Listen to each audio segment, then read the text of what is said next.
AMG Hobby Talk number 74. We are back with bonus Blair. Blair, I'll start with you. How are you today? Fantastic. Wet, Amazing. but fantastic. Amazing. And we have the email lists. Collector of the Scalps, Collector of the People. Steve, how are you? I am fantastic and extremely busy. So let's get this rocking and rolling. My goodness, my goodness. Down to business. All business. So we're going to talk about, we're actually not going to have a major issue or set that we're going to be talking about this week. However, we will touch on a couple of items that are going to be coming in, and then we'll show off a couple of cards that came in the store, but we're going to focus the bulk of our attention on a big lot of some vintage pickups that Steve had. So we've got some images on them. I want to take a couple of minutes to go through these images because actually we can zoom in on a couple of them and really talk about them in a little bit of depth. So we'll focus most of our attention on there. But what we'll do here, just to start off with, let me touch on a couple of comments that came in from the last episode. So thank you all for your comments as always. Appreciate it. So Jeff McMahon here said, great additions to the store. The Emblems of Endorsement Zetterberg is a great card. Absolutely 100%. Totally agree with that. Gotham Collections back as always. Stutzla, 1 of 1, with 3 fire emojis on both sides of the Stutzla 1 of 1 comment. Great episode as always. Yes, great episode as always. Pokemon Week, Go Sens Go. Got it all covered. Perfectly done. And then, Steve's personal favorite, Hockey 99. Let's do it. Has there been an Al Hamilton inquiries at AMG with he being often the topic of discussion on the channel? Often is a bit of a stretch. I do enjoy me the odd Al Hamilton reference, but I must say, I don't know, Blair, you tell me, has the Al Hamilton futures skyrocketed since we've been pumping them mercilessly and shamelessly? No. No, they haven't. Well, we tried. We tried. I'm glad I missed that episode about Al Hamilton. Well, we've used him about 2 or 3 times, Steve. It's all been good. It's all been good. But listen, if we don't push for Al Hamilton, who will? Who will? Little is taking nothing away from Al Hamilton in these discussions. I want to take a little bit away from Al Hamilton. Like, he's in a set that he doesn't belong. I'm sorry. Get out of here. The only part, yeah. But aside from that, we did our best. It didn't work. No. Al Hamilton continues to be Al Hamilton despite our best efforts. I am leaving it in your capable hands to find Al Hamilton. We'll do our best. Okay. All right. Second one. Question for you. So, do you see a time when AMG buys up entire dealer inventory from dealers at the monthly card show to put towards repack events? Or is this a U.S. phenomenon? Steve, thoughts? No. Putting them in packs? And basically just buy up a bunch of cards and put them in repacks. Simple answer is no. We will not be doing that. Excellent. It'd be cool to see one day to see Steve on the Jeff Wilson couch for an interview with Jeff Wilson doing the full Collector of the Scalps from People introduction. We tried. Geoff Wilson did reach out. Unfortunately, Steve had a much higher retainer than Jeff could afford. Mm-hmm. Yep. Alas, we shall have to wait again another day. Thank you all for your questions and comments. Now, let's move on here. A couple of items that came in, a couple of products that are going to come in. I'll briefly go over them, but the majority of these are going to be relatively low supply. So if you have questions about supply or price point, reach out directly to the store. That is always the best way to get the correct answers. And that way you'll know exactly what's available and you won't be disappointed. So reach out directly and you'll be able to get all that information. So a couple of things here. We've got 2024 Panini Encore Football. Again, limited quantities, so ask ahead if you want to know more information. 2024 Panini Zenith Football. 2024 Panini Prism Live Golf International Edition, which is a different format than the one we talked about previously. Yes, Blair? No, yes. Just agree. It is different. Yes. So very important that you do reach out if you do want a little more information on that. That'll be the best way to find out. Steve is one of our Live Golf aficionados. Mm-hmm. So you can ask all the questions. Nice. Brooks Koepka. Phil Mickelson. So anyway, 2025 Panini Donruss Basketball Choice. So that's another form factor there. And then 2025 Topps Baseball Series 1 Value Box. So the Value Box format specifically. Baseball. Yes. Yeah, and it's actually nice to get some baseball in because people inquire all the time. We actually did get a nice allotment of this, so don't panic. If you get in within the first few days, you'll definitely be able to get a couple boxes. So nice to have that on the shelf, and it's rather inexpensive item, which is a bonus. Yep. Absolutely. And one other thing that's on this list, but we can touch on it really briefly, National Hockey Card Day is going to be coming up here. So obviously, I guess they're the little packs. Is that basically what it is for National Hockey Card Day? Can you tell me a little bit? So you come in and like the kids, they can just get the pack. How do you do it normally? Yeah, it's pretty much, kids come in, adults too. A lot of times it's with the purchase. You just get receive a free pack or two. Or if you just come in the store and you say hello to me, I might give you a pack. But yeah, it's basically just, and a lot of people do put that set together because it's fun to do. Yeah, so according to this, it's April 5th is the release day of them. Nice. Perfect. And finally, before we move on to showing some stuff that came in the store, I will put a closing on the current era because I do want to regale you with the highest grossing sports related Cheeto of all time. We do have the results on the Jumpman Cheeto. Fantastic. We did discuss it, so everybody was curious. They were on bated breath. Blair was pawning off all the items he could so that he could make a play for this. So we got the final results here. So with 32 bids at Golden Auctions, the total was $8,113 with the buyer's premium for the Jumpman Cheeto. Unbelievable. Incredible. Unbelievable. Really is. Really is. Now I'm hungry. Yep. It's a magical time we live in, Steve. This is truly a golden era for the hobby. Yep. I like to think so.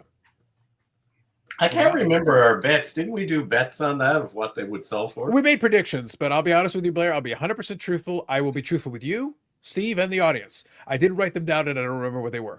But I know for a fact we did take bets. I think Steve went too high because I think regardless, I think he went over a little that. over 9, I think. I wasn't crazy, but I was over 9.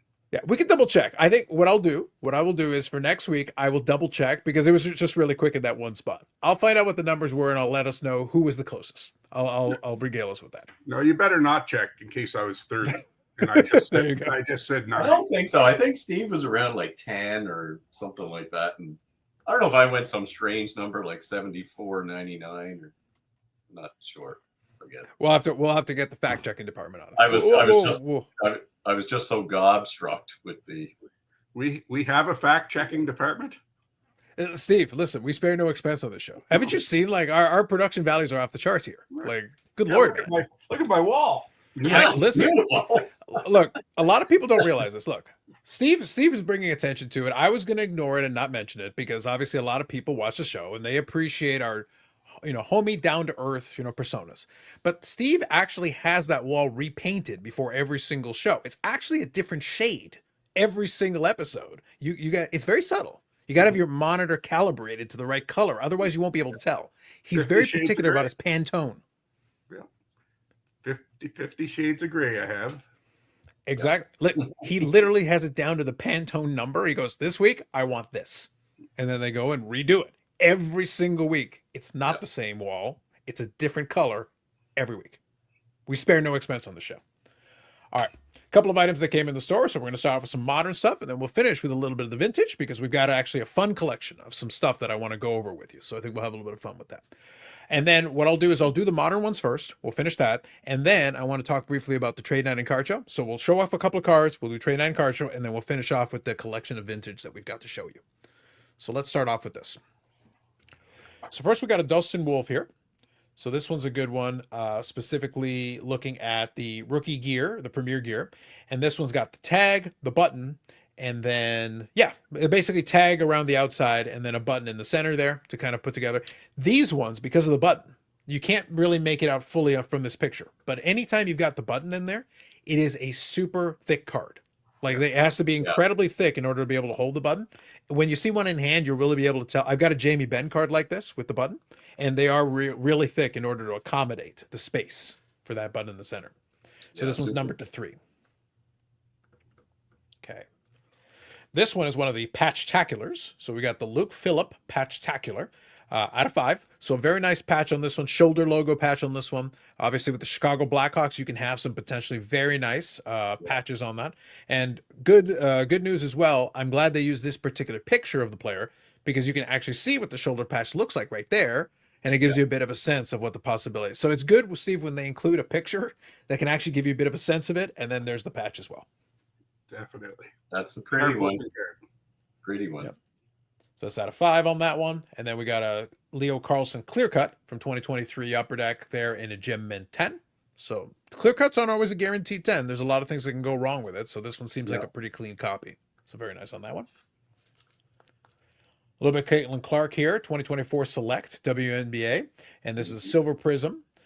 So obviously with Select, you've got a couple of different levels. So this is card number 72. So I think I forget how it goes, concourse, and then there's the court side. And regardless, 72, I think, is one of the first tiers. So regardless on there. Caitlin Clark, though, at this point, a lot of them are starting to go for some big money. We did have a record sale of a Caitlin Clark card. I forget which one it was, but it was 366,000. So Caitlin Clark cards are still on fire, still obviously moving the needle over there with the WNBA cards. So big card nonetheless. A lot of people are looking after these. Yep.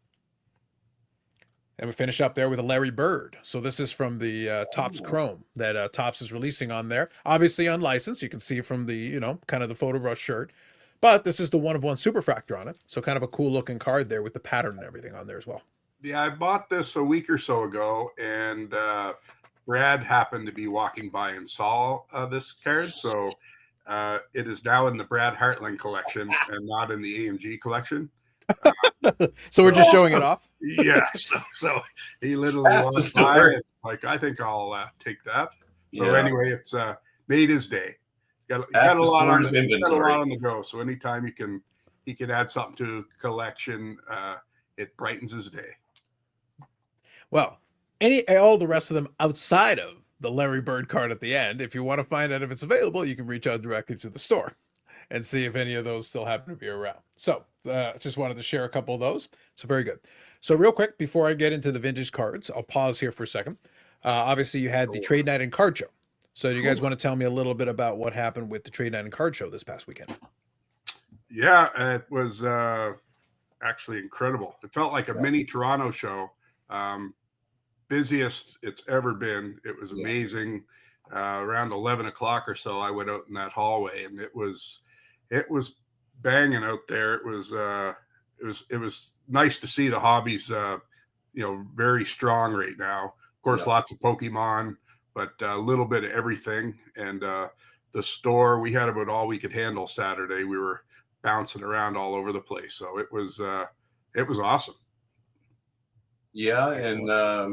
And even Friday with there was the big Pokemon release, which got off to a little weird start as we didn't have all of our Pokemon. Steve managed to grab some early, and it did show up, and then it was just strong all day, all evening into the trade show, which pretty good turnout with the trade show. I must say that was pretty busy as well too, with the Pokemon and just in general. I know I bought some stuff, and lots of people looking to trade. And but yeah, the show, I wasn't slated to work Saturday. Nobody really asked me to. I usually show up and wander the show and see if I can find anything. Then I'll come to the shop and help out a bit, that kind of thing. I think I showed up at 10 or 10 to 10, somewhere in that. And I walked in, and like Steve said, it was hopping. People everywhere, 2 or 3 deep, every table coming up to the shop. I got to the shop and I looked in, and I was like, should I go for a walk first? And I looked at the shop. I'd say 60, 65 people with no kidding, like in the shop. And so I just kind of opened my door, put my code in, and off to work I went. And I never left the shop until, I don't know, 2:30, 2 o'clock. Like, it was just everything, buying, selling, PSA, picking up PSA, just inquiries. It was really, really, really the busiest I've ever seen it since we started. And Blair and I do inventory on Monday. So when we were doing inventory, lots of product moved. Way too many holes in the showcase. So that's what we've been doing, is trying to fill them yesterday and today. So hopefully we'll get that caught up today. But yeah, it was hopping for sure. And, we got the next show just around the corner, I believe the 19th, since we're going to Toronto there at the end of the month. So just 3 weeks to recover, and we're back at it. Yeah. Yeah. And actually we were short maybe 5 or 6 regular sellers, that were there. And then quite a bit from what I chatting with Steve and Jerry, quite a bit of a backlog looking to get in. So yeah, it's the collecting community is healthy in Halifax again, or the Maritimes.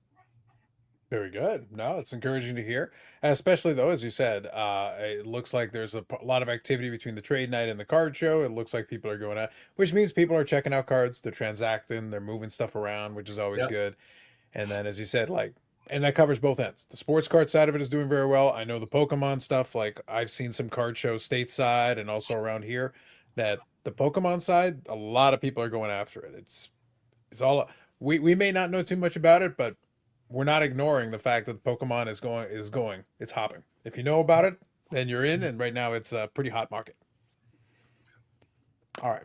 So what we'll do here, and in this case, we didn't have any images or anything to show you. We just wanted to kind of talk through it a little bit. But it was good to know that it's obviously very encouraging that it was a big one. And as Steve mentioned, we'll do some reminders in the next couple of episodes because the next trade night and card show are going to be in the middle of the month, more middle later month, because the Spring Expo is going to be coming up, and we'll obviously be talking more about that in the next couple of weeks as we get closer to it. But plans and everything, AMG will be set up as a booth, but we'll talk a little bit more about it as we get closer. All right, so we've got a whole collection of some vintage cards. It's actually a bunch of group shots. So I wanted to take a little time. So those of you listening are probably like, oh, the episode of you guys. No, we got some stuff I want to get through because there's a lot here to show you. So we'll start off with some the hockey here. We'll showcase that, and then we'll kind of skim through, and then we'll show a little bit of the baseball as well because that's kind of my bread and butter. So I definitely want to chat on it a little bit. Okay, so what I'm going to do here for our purposes, let me see if I can.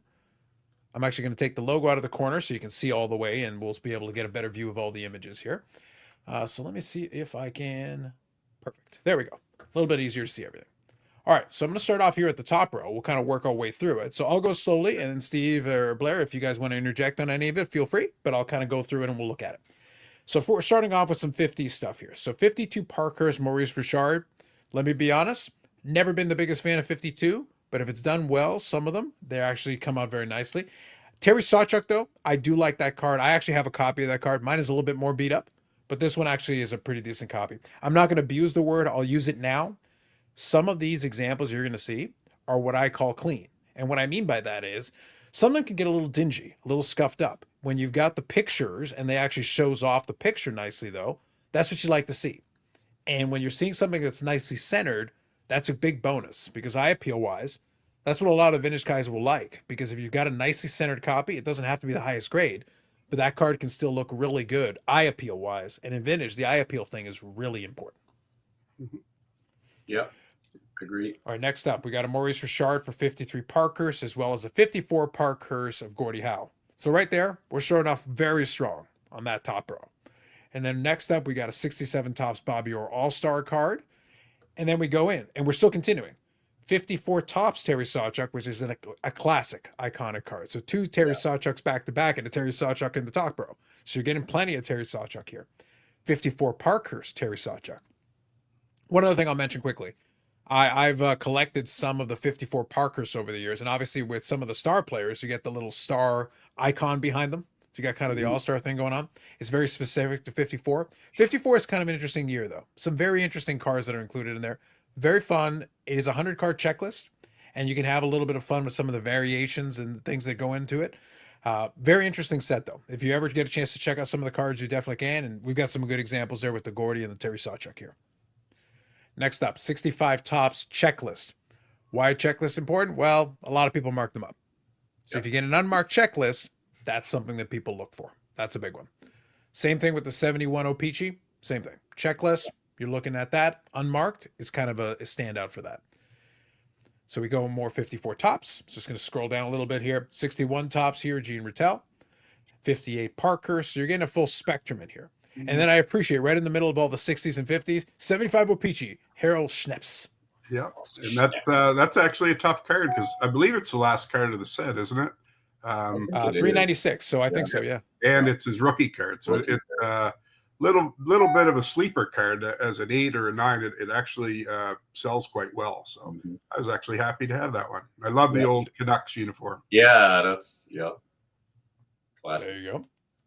So 67 Topps Jacques Lemaire. So we got that. 65 Topps Paul Henderson. Rookie. Then we go here at 1933 O-Pee-Chee. So Reginald Horner. Got that.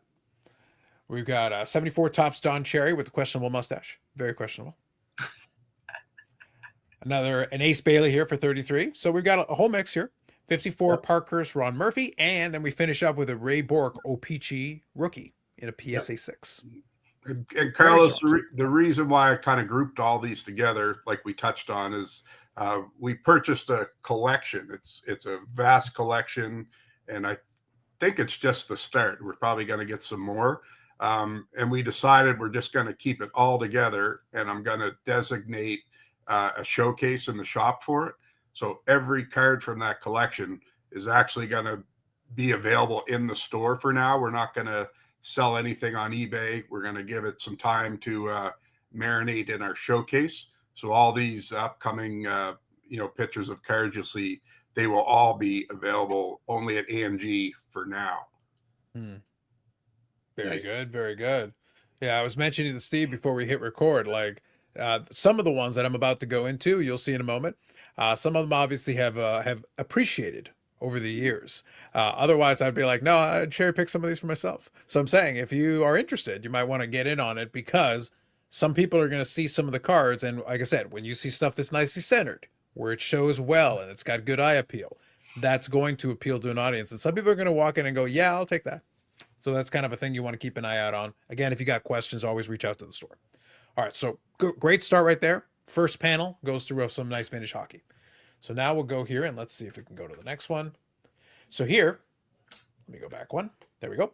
So we got a group here, some baseball to start off with. So 6 baseball cards here on this group. 61 Topps Roger Maris, obviously a famous card because 61 and 61. So that's a big year for Roger. Him and the Mantle are always big cards for this, and we'll get to the Mantle here in a moment, but let's start off with the Roger Maris. So again, what I'm looking at for this one, so this one's in a PSA 6, so a nice clean card. With the 61 Topps, so that's why I say I want to take a little time on some of these. With the 61 Topps, I'm not the biggest fan of the design, because obviously it's a lot of headshots. However, if you're going to get a 61 Topps, obviously the Maris and Mantle are big for that year. You're looking for, how does the image show? Because look, with all the black in the background. So there's Roger Maris there in front of the batting cage. Well, guess what? You can have a lot of snow. You can have a lot of scuffing. There's a lot of things that can go wrong with the color on this. And this will show it off, especially with the darker background on that. But if it looks pretty clean, and then you're looking at the centering. And the centering is actually pretty decent. Top to bottom a little bit off, but right to left, not bad. So some of them are really askew. So when you get the really askew ones, that's kind of what you expect. So if you get a little bit of a better version of it, that's actually pretty good. And it's something you want to be looking for. Next one here, 60 Fleer Ted Williams. So for the uninitiated, Fleer was doing a couple different baseball sets. They did, I think it was 59 Fleer. They did a Ted Williams set that was all him. And then 60 Fleer, they started doing some legends. And then they did the same thing, I think, in 61. And then 63 is when they tried to do current players. And that's when they ran afoul of Topps' legal department. And that stalled them for a while until 1981, when they were able to come back into the game along with Donruss. That covers some of the late 50s and early 60s, Fleer attempts to kind of shoehorn their way into them. So at this point, they're still doing legends. They're kind of still playing with that. And they had a deal with Ted Williams, so they could do that kind of thing with him. But for the most part, they couldn't do current players. And that's kind of where they did a lot of those legend sets. 62 Topps Stan Musial, so that's a classic one there as well. 74 Topps Pete Rose.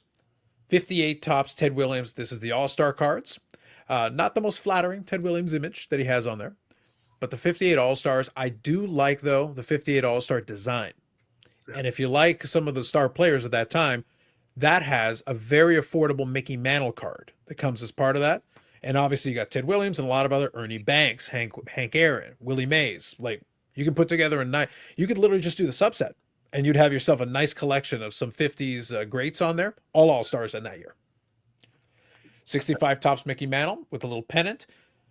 Not the best image for me from Mantle, but the design on it with the little pennant and everything is kind of a classic design. I think it works out, especially for mid-60s. So this is kind of later career Mantle. So at this point, he's starting to decline a little bit, but you can still, he's obviously still a star on there. Yep. So that's included as part of that collection. Now this one's a big one. There's a couple of things on here. I'll focus mainly on the last one. I'll zip through this one, but there's some good stuff in here as well. So let me just zoom in a little bit here so we can get a better look.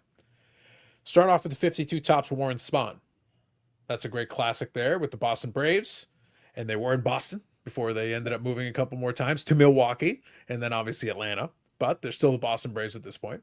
56 Topps, my favorite design. So we got 2 of those. with Ted Klusinski. And we got another Warren Spahn on there. So that's great. And you can see for the 56 tops, it's already Milwaukee. The B versus the M on the cap. So that's already one of the moves right there included. And then 59 tops Hank Aaron, again with the M for Milwaukee. So at that point, they're there. 61 tops Willie Mays. So we got the MVP with the missing disappearing bat, because Willie Mays is holding a bat that just magically vanishes once you get past his hat. Again, the cropping is a little questionable. Yeah. But they tried. It's an attempt. I appreciate it. You got to enjoy some of the quirks of these cards. 69 tops Reggie Jackson rookie. Obviously a classic there when he was with the Athletics. 54 tops Yogi Berra. Not my favorite set of the 50s, but it was a big move forward because that was the first time they had the action shot to go with the shot in the foreground. Because in that early mid 50s period, Topps and Bowman were forcing each other to do different things, and Topps was innovating. So 53 is when Topps started to pull ahead because Bowman had spent a lot of money on 53 Bowman color, and that was like their big last haymaker to try to take down Topps. Topps hung in there obviously, and then 54, this was innovative. Nobody had tried to do the two picture thing before Topps had done this, and then you go look at what 54 Bowman looks like. For the record, I like it, but it's a lot more basic compared to what this would have been because that was innovative for 1954. 62 tops Sandy Koufax, 64 tops home run leaders, and here you've got a bunch of stars: Hank Aaron, Willie McCovey, Willie Mays, and Orlando Cepeda on one card. Yeah. So the multiplayer cards of the 60s, you can get multiple Hall of Famers on one card. And those tend to be more affordable because the subset cards are not as expensive. So it's a great way to get in on some of that if that's what you want to do. 57 tops Whitey Ford. Again, same thing. You want to look for a clean image, and you want to look for the centering because these can get askew pretty quickly with the centering on these, but that's not too bad on this example. 61 tops Roger Maris MVP. A lot of people don't realize Roger Maris actually won the MVP in back-to-back years. 60 tops, 1960, which is the one that people don't think about, and then 61 with the 61 home runs. Those were back-to-back MVP years for him. 62 tops Carl Yastrzemski. 62 tops Roger Maris. And if you look at Roger here, I always like to look at the images. I think by this point, Blair, that 61 home run chase is starting to wear on him. He's aging rapidly. It wasn't a good time for Roger in 61, but it took a lot out of him. He was never the same after that. He was still a good player, but he was never the same after that. I think he might have had a big meal before the photo shoot. Yeah, there was something going on. 60 tops Ernie Banks. I love the 60 tops. For me, the colorfulness of those cards, I like those. Personal fan. Yeah. 76 tops Dennis Eckersley. Now, if you see Dennis Eckersley later on in his career, this is kind of a fun look for him because this is when he was still a starting pitcher. So with the Cleveland Indians, he was a starting pitcher at this time. It's kind of a fun look to look at him there and to look at what he would become later on when he became a closer. And obviously Hall of Fame, but it's kind of interesting. He had kind of two careers, as a starter and then as a closer. And he was a good starter too. That's kind of the interesting thing about it. Other thing as well, that is kind of an OG PSA holder. Like if you check out the label on that, that's a really like classic. You can tell. Yeah. Looking at the font, that's an OG style holder. Very OG on that one. 55 tops Warren Spahn, 62 Brooks Robinson. Then your Ferguson Jenkins rookie card.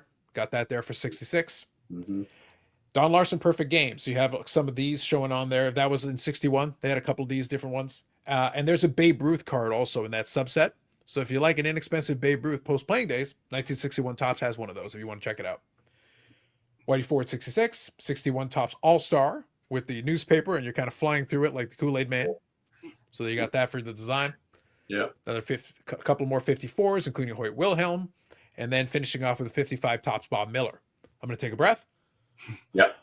There's a lot there. So Steve, you see, this is my wheelhouse. I'm in.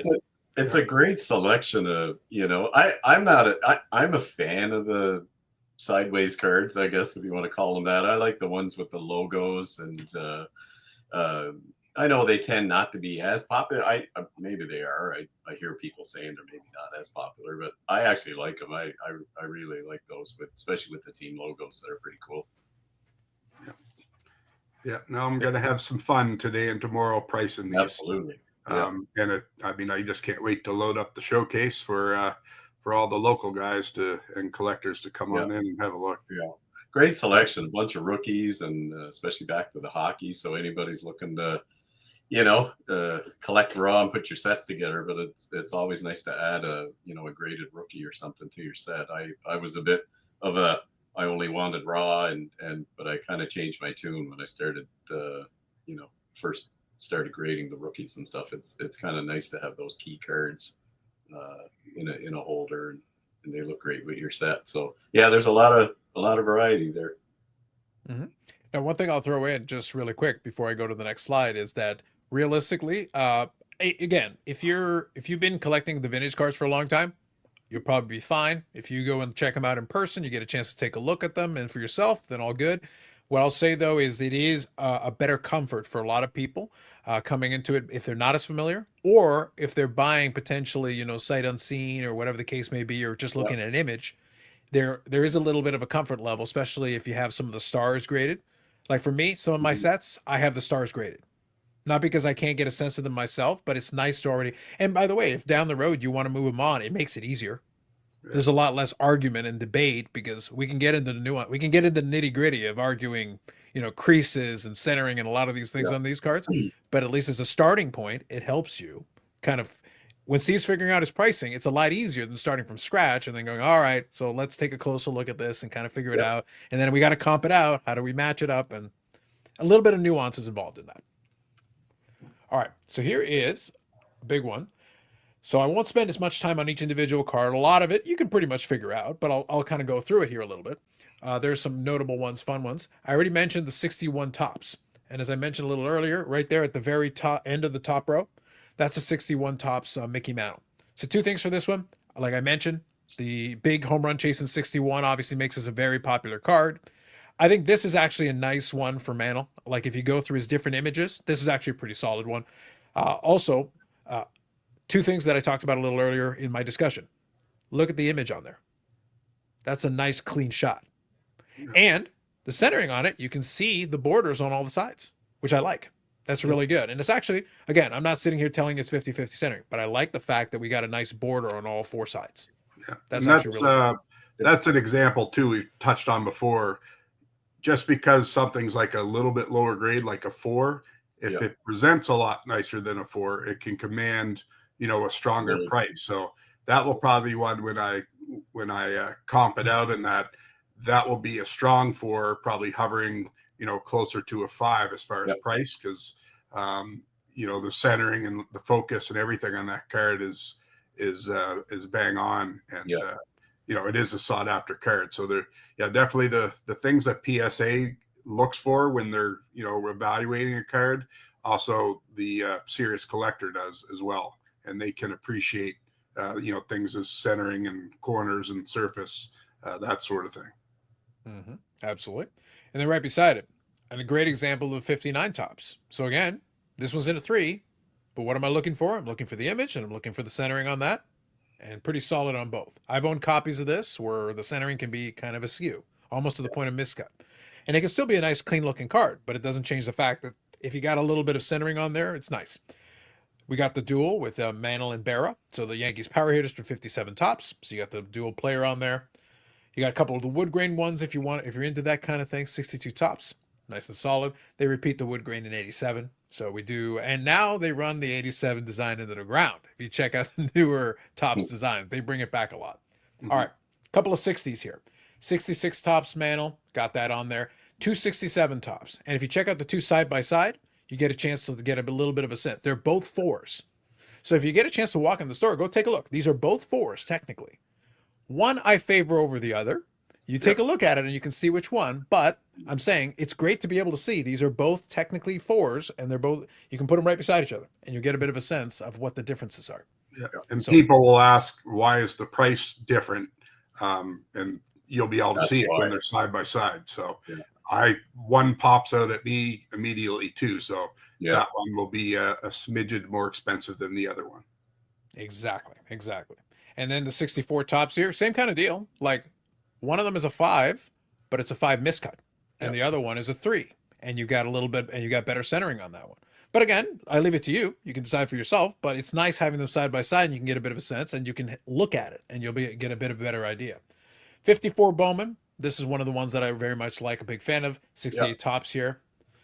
69, we got that with the last name in yellow, so nice solid condition on that one. Here's a 59 tops. Now this one here is a 59 tops in a 5. Okay, so we're looking at it there with the 5, but look at the centering left to right. This one's in a 3. Put it beside it. Take a look. Again, it's up to you. As the individual, you can decide for yourself. Some people want the higher grade no matter what. Some people will look for the centering. Some people will go for a different category. To each their own. There's your nuances of the vintage grading side of things. You can decide for yourself. 65 tops. This 58 tops, I've owned a couple of copies of this. I very much, in that grade especially, I like that copy. Yeah. Personally a fan. Manager's Dream, 55 Bowman. Blair and I were briefly mentioning this one. I like that copy as well. That one is a very solid copy. This 62 tops mantle here, right here, for this one especially, pretty good. Because of some of them with the wood grain border, it can get scuffed up pretty badly. This one's actually not too bad. No. And 64 tops here to finish off this group. Yep. Now, I believe that's it for this one. Yes. Okay. I wanted to make sure I got through that one. But there's a pretty good group of mantles. Very nice collection indeed. Yeah. Yeah. No, I love when having this stuff available to customers. So again, looking forward to getting it out there on the showcase. Hopefully Wednesday into Thursday, they'll all be in the showcase available. And even if you're not a vintage collector, come check it out, because when you see that volume together, it really is impressive. Yeah, and that's the thing, is seeing it together, because you can often go to a show and find a mantle here or this rookie there, or but to see it and a mix of stuff, like it's going to be hockey, and I think it's hockey baseball based, Steve, pretty heavy. Yeah.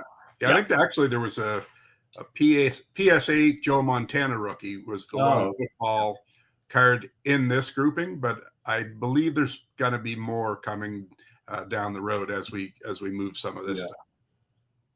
Very nice. So keep in touch, and if it's one of those things that some of that stuff interests you, come in the store and check it out. Reach out directly and ask any questions you have, and you'll be able to get a little more info into it. If you get a chance to see it in person, again, you can put some of the cards side by side, and you'll get a little bit of an education. Because, like I said, if you really look at some of these side by side, take a look at them yourself in the light, in hand, you'll get a little bit of a better sense of why some may favor one over the other. And you may have your own preferences, and it's perfectly fine to have your own preferences. That's why I say, when I'm looking at it, I'm looking for certain things. When Steve's looking at it, he's looking for certain things. And the more of that you see, the better sense you can get for which one of these condition categories you're comfortable with. Because sometimes you're making, unless you have a perfect card, you're usually making a compromise. The question is, which compromises are you most comfortable with that make you happy when you have the card? Absolutely. So I think that's it. I'm going to get you guys out on time. So I think that's perfect. So see, I needed the time. Now you see why I needed to go to the images a little early, because that was the only way we could give it a little bit of time. So that'll be it. Is there anything else we want to make sure we touch on before we head off? Actually, I'll just mention right quick. Blair can jump in. We did purchase a massive collection of starting lineups and McFarlane's that Blair's been pricing.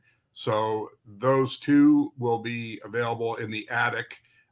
There's got to be close to 200 of them. Yeah, a lot we have never seen before, like whether it's a football one, maybe a basketball one, because we just don't get that in this area that often. So Blair's been having fun pricing these, and he'll be doing it immediately when we get off this podcast as well. But he can touch on it a little too.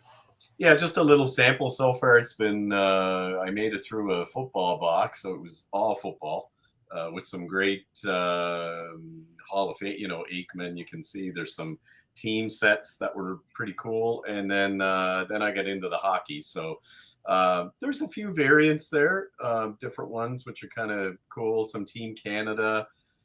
Briefly looking, I think I saw an entire box of Crosby. So I'm excited to see that. See if there's any variants. You gotta kind of look and see what's there. But there are some variants in there. So come on in and check those out too.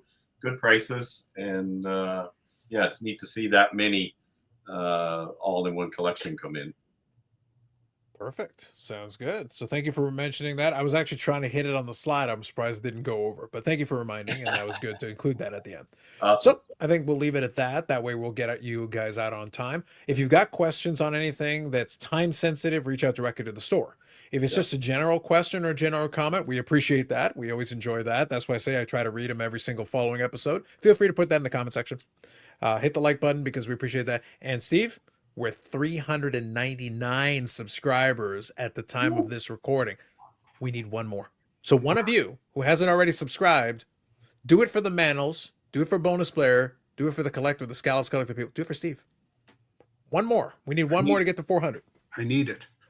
That's right. Maybe Al Hamilton will follow us if he gets. He should subscribe. He should subscribe to us. Absolutely. 100%. Yeah. So remember to subscribe if you haven't already. For Bonus Player, Steve, Collector, the Scallops Collector people, episode 74 in the books. Thank you for checking this one out. We will catch you in the next one.